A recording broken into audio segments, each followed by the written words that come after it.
Welcome to the next part of the data engineering Zoomcamp.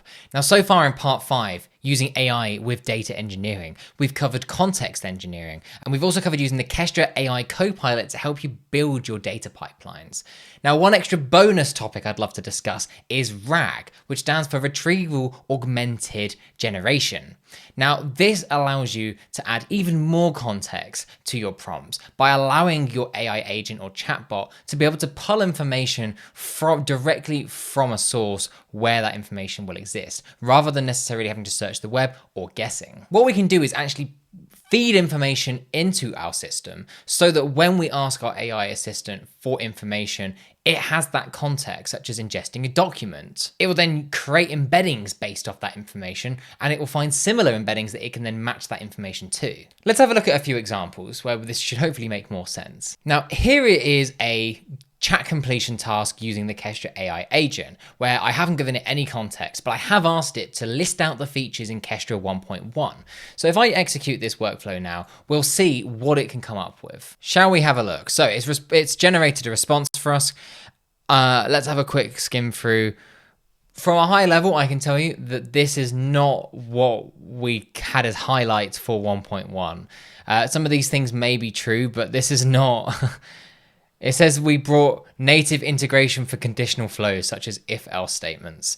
They've been in Kestra for ages, so I'm not sure what happened there.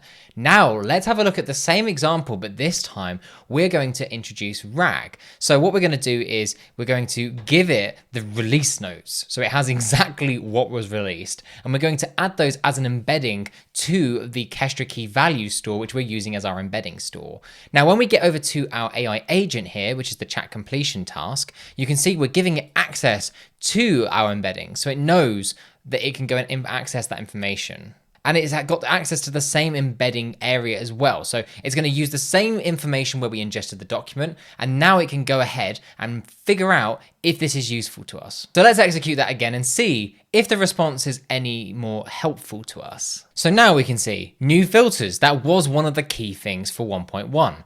No code dashboard, human task, multi-agent AI systems. These are all exactly that. And that's because it had access to the context. So it shows you how powerful AI agents can be when they are given context. It's just like a human. If you ask someone who's never heard of Kestra what came out in 1.1, they're either going to tell you they don't know or they're going to make it up.